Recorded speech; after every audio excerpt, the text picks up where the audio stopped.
Nearly 5 million temporary visa holders in Canada are facing uncertainty as their permits are set to expire by the end of 2025.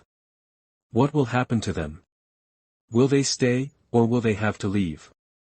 In this video, we'll explore the big immigration changes coming to Canada and how they'll affect workers, students, and their families. If you're new to our channel, don't forget to like and subscribe for all the latest updates on Canadian immigration. Let's dive into today's topic. Hello, and welcome to Travel Tree. Today, we're talking about a huge issue affecting nearly 5 million temporary visa holders in Canada. These include foreign workers, students, and asylum claimants, whose permits are expiring soon.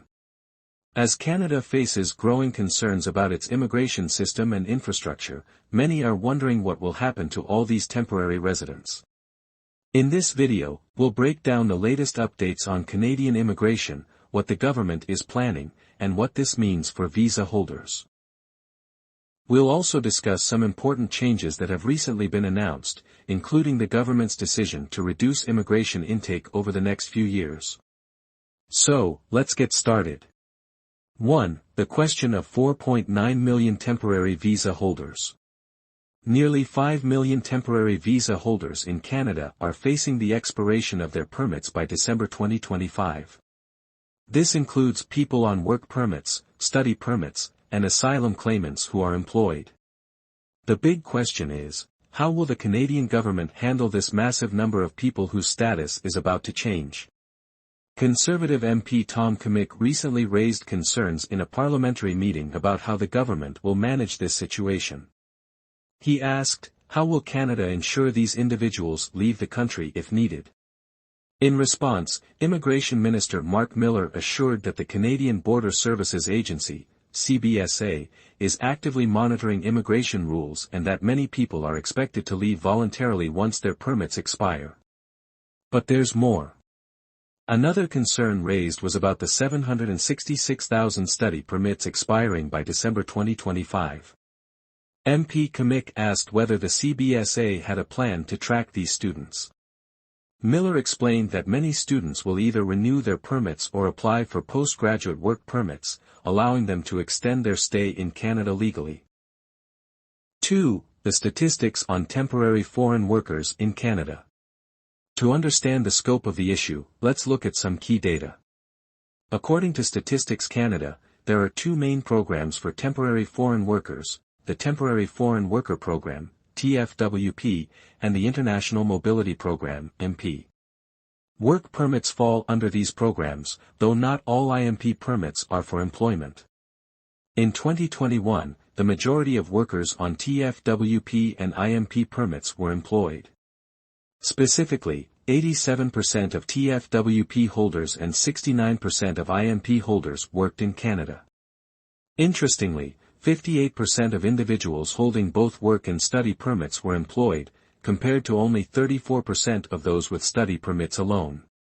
The impact of temporary foreign workers is significant.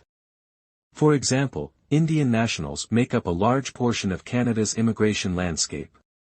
In fact, in 2022, Indians represented 27% of all new permanent residents. But it's unclear exactly how many Indian nationals are among the temporary foreign workers in Canada. 3. The new immigration policies, what changes are coming? Now, let's talk about some important changes that the Canadian government has announced regarding immigration. The Trudeau government has decided to cut the intake of both permanent and temporary residents over the next few years. This comes as a response to the growing pressure on Canada's infrastructure, especially with the country's housing and healthcare systems under strain. Some of the key changes include: the target for permanent residents will drop from 500,000 to 395,000 by 2025, which is a reduction of 21%. The number of temporary foreign workers is expected to decrease by more than 40% by 2026. The number of international students will also decrease by 10%. This shift in policy is designed to reduce the overall population growth in Canada and give the government time to address the challenges caused by the rapid increase in immigration. 4. Canada's immigration challenges, housing and social services. Prime Minister Justin Trudeau recently addressed the growing concerns about the economic pressures caused by immigration. He noted that while temporary foreign workers are crucial to Canada's economy, the rapid pace of immigration has been putting a strain on the country's housing and social services. Canada is currently facing a severe housing shortage, which has made rental prices soar. Many Canadians, especially newcomers, are struggling to find affordable places to live. Healthcare services are also overwhelmed, with long wait times and overburdened hospitals in many provinces. Social services are feeling the strain as well, with communities struggling to keep up with the fast-growing population. This is why the government has introduced measures to slow down immigration and allow Canada's infrastructure time to catch up with demand. 5. Economic and social implications for temporary residents. Reducing immigration, especially for temporary residents, is expected to help ease the demand on housing, healthcare, and social services. However, this also raises important questions about the future of temporary workers and students in Canada. For Indian workers and other international citizens, the current economic situation in Canada presents challenges.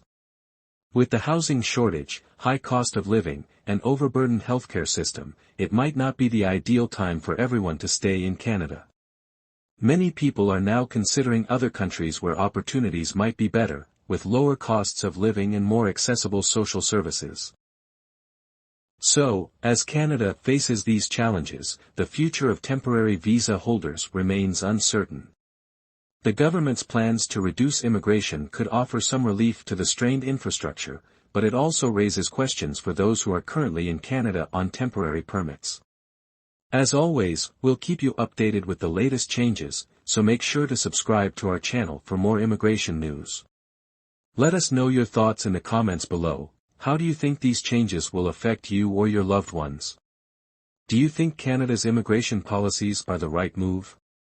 We'd love to hear from you. Thanks for watching, and we'll see you in the next video.